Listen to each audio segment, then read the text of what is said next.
नमस्कार दोस्तों, स्वागत है आपका हमारे चैनल डी के जनरल 4354 में, जहां हम लेकर आते हैं ऐसी डरावनी और रहस्यमयी कहानियां जिन्हें सुनने के बाद रात में अकेले सफर करने से भी डर लगे। आज की कहानी एक ऐसे हाईवे की है जहां एक ट्रक ड्राइवर सिर्फ भूख मिटाने के लिए रुका था, लेकिन उसे नहीं पता था कि उस रात वो इंसानों के नहीं बल्कि मौत के बीच बैठने वाला है। अगर आपको हॉरर स्टोरी, सच्ची जैसी भूतिया घटनाएं और सस्पेंस से भरी कहानियां पसंद है तो वीडियो को अब भी लाइक करें और चैनल डी के जनरल 4354 को सब्सक्राइब जरूर करें। तो चलिए शुरू करते हैं NH 44 की उस खौफनाक रात की सच्ची आपबीती, जिसके बाद राजू नाम का वो ट्रक ड्राइवर आज तक रात में ट्रक नहीं चलाता है। और दोस्तों, आप हमारी कहानी कहां से सुन रहे हो और आपका नाम क्या है, प्लीज कमेंट करके जरूर बताना। तो चलिए कहानी सुनते हैं राजू की जुबानी से।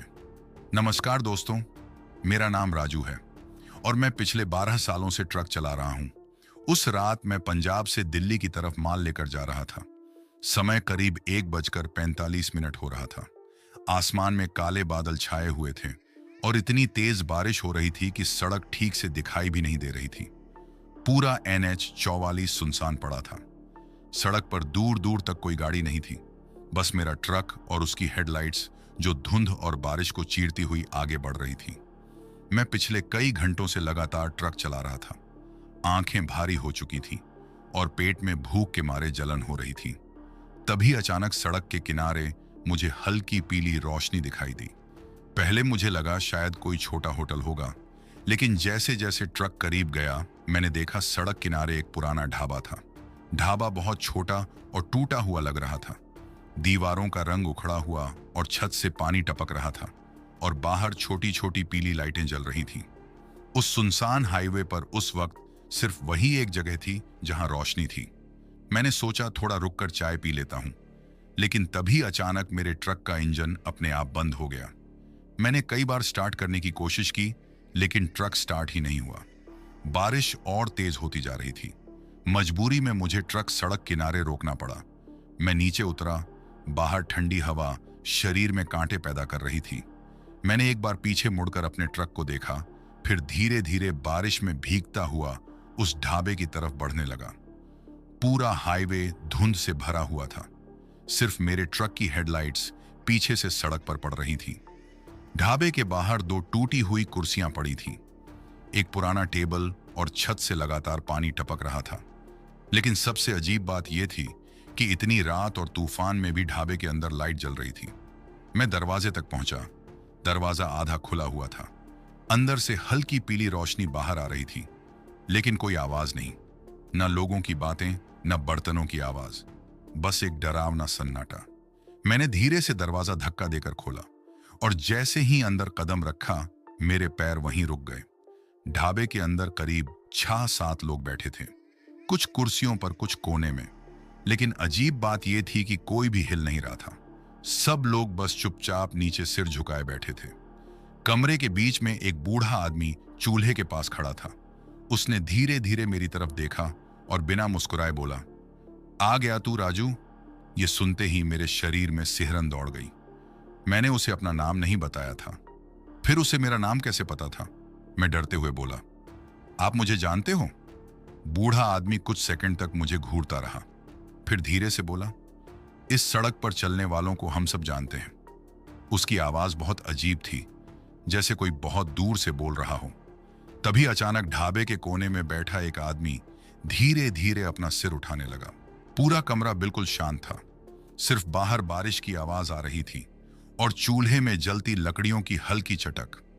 मैं डर के मारे वहीं खड़ा रह गया। जैसे जैसे उस आदमी का चेहरा ऊपर आ रहा था, मेरी सांसें भी तेज होती जा रही थीं।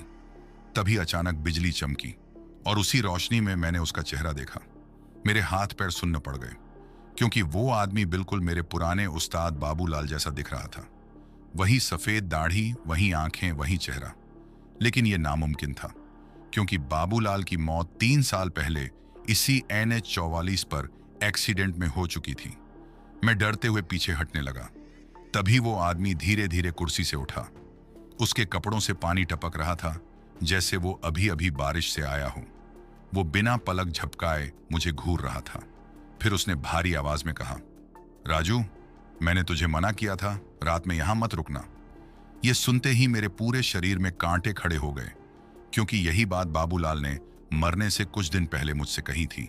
मैं घबराकर दरवाजे की तरफ भागा, लेकिन तभी ढाबे के अंदर बैठे बाकी लोगों ने धीरे धीरे अपनी गर्दन मेरी तरफ घुमानी शुरू कर दी।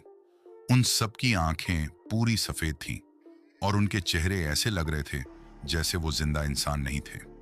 मैं डर के मारे तेजी से दरवाजे की तरफ भागा, लेकिन जैसे ही मैंने दरवाजा खोला, मेरे कदम वहीं रुक गए।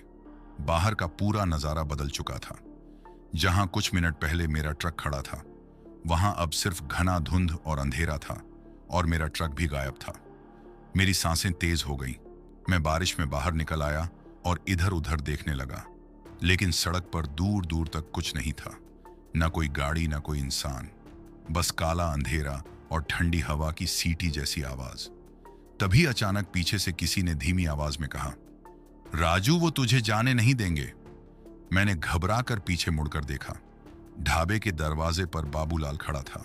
बारिश उसके चेहरे पर गिर रही थी और उसकी सफेद आंखें अंधेरे में चमक रही थीं। मैं कांपती आवाज में बोला, ये सब क्या है? बाबूलाल धीरे धीरे मेरी तरफ बढ़ने लगा। उसके कदमों की आवाज गीली सड़क पर साफ सुनाई दे रही थी। वो मेरे बिल्कुल पास आकर रुका, फिर धीमी आवाज में बोला, ये ढाबा सिर्फ उन्हें दिखाई देता है जिनकी मौत इस सड़क पर लिखी जा चुकी होती है। ये सुनते ही मेरा गला सूख गया। मैंने डरते हुए पीछे कदम रखा, लेकिन तभी अचानक ढाबे के अंदर बैठे सारे लोग एक साथ खड़े हो गए और धीरे धीरे मेरी तरफ बढ़ने लगे। उनके कदमों की आवाज बिल्कुल नहीं आ रही थी, बस वो चुपचाप मेरी तरफ चले आ रहे थे।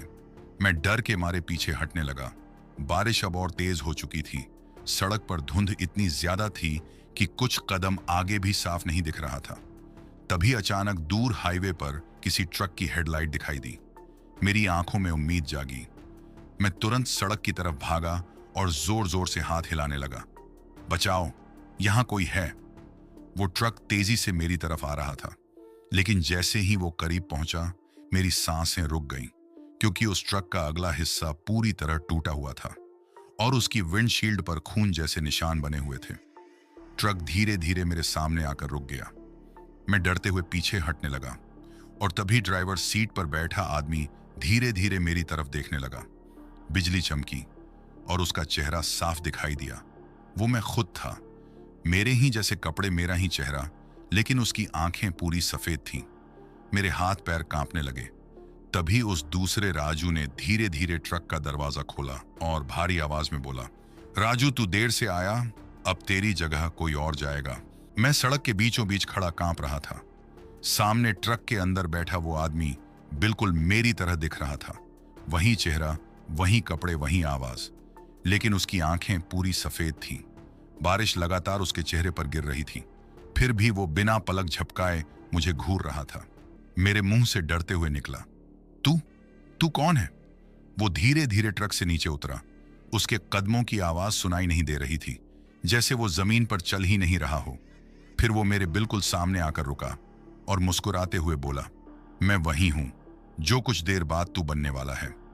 ये सुनते ही मेरे पैरों तले जमीन खिसक गई। मैं तेजी से पीछे हटने लगा, लेकिन तभी पीछे खड़े ढाबे वाले लोग धीरे धीरे मेरे चारों तरफ घेरा बनाने लगे। उन सब की आंखें सफेद थीं, चेहरों पर अजीब मुस्कान, और उनके कपड़ों से पानी टपक रहा था, जैसे वो सब किसी एक्सीडेंट के बाद यहां पहुंचे हों। मैं जोर से चिल्लाया, मुझे जाने दो। तभी बाबूलाल आगे आया। उसका जला हुआ चेहरा अब पहले से ज्यादा डरावना लग रहा था। उसने भारी आवाज में कहा, हम सब भी कभी तेरी ही तरह इस सड़क से गुजर रहे थे। फिर उसने हाईवे की तरफ इशारा किया और बोला, लेकिन इस सड़क ने हमें कभी जाने नहीं दिया। तभी अचानक दूर से किसी तेज ट्रक का हॉर्न सुनाई दिया। दूर से आती उस ट्रक की आवाज लगातार तेज होती जा रही थी। पूरा हाईवे धुंध से ढका हुआ था। मैं डर के मारे सड़क के बीच खड़ा था और मेरे चारों तरफ वो अजीब लोग धीरे धीरे घूम रहे थे।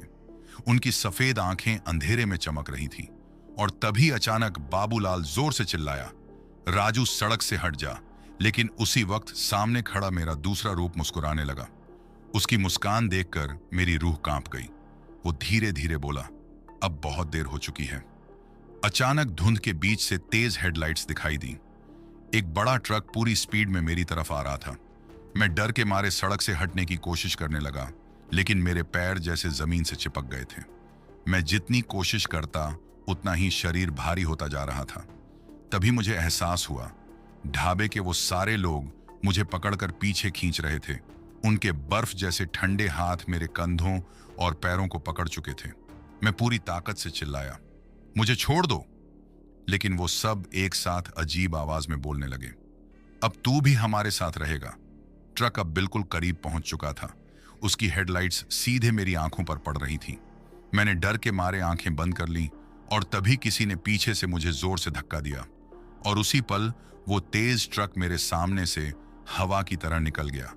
उसकी आवाज इतनी भयानक थी कि मेरे कान सुन्न पड़ गए। मैं कुछ सेकंड तक जमीन पर पड़ा हांफता रहा। बारिश लगातार मेरे चेहरे पर गिर रही थी। फिर धीरे धीरे मैंने सिर उठाया और जो देखा उसे देखकर मेरी रूह कांप गई। सड़क के बीचों बीच अब कोई नहीं था, ना वो लोग, ना बाबूलाल, ना मेरा दूसरा रूप। सब गायब हो चुके थे। मैं घबराकर तुरंत ढाबे की तरफ देखने लगा, लेकिन वहां भी कुछ नहीं था। जहां कुछ मिनट पहले ढाबा खड़ा था, वहां अब सिर्फ टूटी हुई जमीन और झाड़ियां थीं। मेरी सांसें रुक गईं। मैं डरते हुए धीरे धीरे वहां पहुंचा और तभी बिजली चमकी। उस रोशनी में मुझे जमीन पर एक जंग लगा पुराना बोर्ड दिखाई दिया, जिस पर धूल और मिट्टी जमी हुई थी। मैंने कांपते हाथों से उस पर लगी मिट्टी हटाई और जैसे ही लिखा हुआ नाम पढ़ा, मेरे पैरों तले जमीन खिसक गई। उस पर लिखा था, यह ढाबा 7 साल पहले आग लगने से बंद हो चुका है। मेरे हाथ कांपने लगे, क्योंकि इसका मतलब था जिस ढाबे में मैं अभी कुछ देर पहले बैठा था वो असली था ही नहीं। तभी अचानक पीछे से किसी ने धीमी आवाज में कहा, राजू, अगली बार रात में यहां मत रुकना। ये बाबूलाल की आवाज थी। मैं डर के मारे तुरंत पीछे मुड़ा, लेकिन वहां कोई नहीं था, सिर्फ अंधेरा, बारिश और सुनसान NH 44। मैं पूरी ताकत से भागकर अपने ट्रक तक पहुंचा, लेकिन हैरानी की बात यह थी कि मेरा ट्रक वहीं खड़ा था, जैसे वो कभी बंद हुआ ही ना हो। मैं कांपते हाथों से केबिन में चढ़ा और डरते हुए चाबी घुमाई। इस बार ट्रक तुरंत स्टार्ट हो गया। मेरी सांसें तेज चल रही थीं। मैंने बिना पीछे देखे तेजी से ट्रक आगे बढ़ा दिया। पूरा रास्ता मुझे ऐसा लग रहा था जैसे कोई चीज मेरे ट्रक के पीछे पीछे भाग रही हो। कभी शीशे पर किसी का हाथ दिखाई देता, कभी पीछे से ट्रक के अंदर किसी के चलने जैसी आवाज आती, लेकिन डर के मारे मैंने पीछे मुड़कर नहीं देखा। करीब 20 मिनट बाद मुझे आगे एक पेट्रोल पंप दिखाई दिया। वहां कुछ लोग और ट्रक ड्राइवर खड़े थे। उन्हें देखकर मेरी जान में जान आई। मैं तुरंत ट्रक रोककर नीचे उतरा। मेरी हालत देखकर एक बूढ़ा ड्राइवर बोला, क्या हुआ भाई, चेहरा इतना सफेद क्यों पड़ा है? मैंने कांपती आवाज में पूरी बात उन्हें बता दी। ढाबा बाबूलाल और सड़क पर दिखा अपना दूसरा रूप।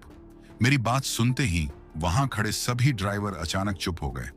कुछ सेकंड बाद एक बूढ़ा आदमी धीरे धीरे बोला, तू बच गया, इसका मतलब बाबूलाल आज भी लोगों को बचा रहा है। मैंने डरते हुए पूछा, मतलब? वो आदमी मेरी तरफ देखने लगा, फिर बोला, 7 साल पहले उसी जगह एक ढाबा हुआ करता था। एक रात वहां गैस सिलेंडर फटा और ढाबे में बैठे सभी लोग जिंदा जल गए। मेरे शरीर में सिहरन दौड़ गई। वो आदमी आगे बोला, उस रात बाबूलाल भी वहीं था। तब से कई ड्राइवर बताते हैं कि बारिश वाली रातों में वो ढाबा फिर दिखाई देता है और जो वहां रुक जाता है वो कभी वापस नहीं आता। उस बूढ़े ड्राइवर की बात सुनकर मेरे हाथ पैर सुन्न पड़ गए। मैं पूरी रात उस पेट्रोल पंप पर बैठा रहा, लेकिन मेरे दिमाग में बार बार वही बातें घूम रही थीं। वो ढाबा, वो सफेद आंखों वाले लोग और सड़क पर खड़ा मेरा दूसरा रूप। सुबह होते ही मैं वहां से निकल गया। उस दिन के बाद मैंने कभी रात में NH 44 पर ट्रक नहीं चलाया। धीरे धीरे मैंने उस घटना को भूलने की कोशिश की, लेकिन असली डर अभी बाकी था। करीब 6 महीने बाद एक रात मेरे फोन पर अनजान नंबर से कॉल आया। मैं उस वक्त अपने घर पर था। जैसे ही मैंने कॉल उठाया, दूसरी तरफ कुछ सेकंड तक सिर्फ बारिश की आवाज आती रही। फिर अचानक एक भारी आवाज सुनाई दी, राजू, आज फिर बारिश हो रही है। ये सुनते ही मेरे हाथ से फोन गिर गया, क्योंकि वो आवाज बाबूलाल की थी। मैंने डरते हुए तुरंत फोन उठाया, लेकिन कॉल कट चुकी थी। उस रात मैं पूरी रात सो नहीं पाया। अगले दिन हिम्मत करके मैंने उस नंबर पर वापस कॉल किया, लेकिन जो बात सामने आई उसने मेरी रूह कांपा दी। क्योंकि वो नंबर 7 साल पहले बंद हो चुका था, ठीक उसी साल जब उस ढाबे में आग लगी थी। उस दिन के बाद से आज तक जब भी तेज बारिश होती है, मुझे रात में कभी कभी ट्रक के हॉर्न की आवाज सुनाई देती है और कई बार मेरे फोन में अपने आप एक फोटो आ जाती है। NH-44 की सुनसान सड़क, पीली लाइट वाला वही ढाबा और दरवाजे पर खड़ा बाबूलाल। आज भी कई ट्रक ड्राइवर कहते हैं कि बारिश वाली रातों में NH-44 पर वो ढाबा फिर दिखाई देता है।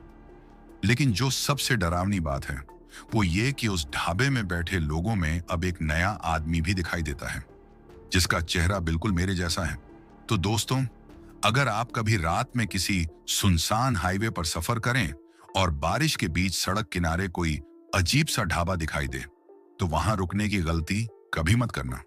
वीडियो पसंद आई हो तो लाइक जरूर करें और ऐसी ही डरावनी कहानियों के लिए चैनल डी के जनरल 4354 को सब्सक्राइब करना मत भूलिए। तो चलिए मिलते हैं अगली डरावनी कहानी में। तब तक अपना ख्याल रखें। धन्यवाद।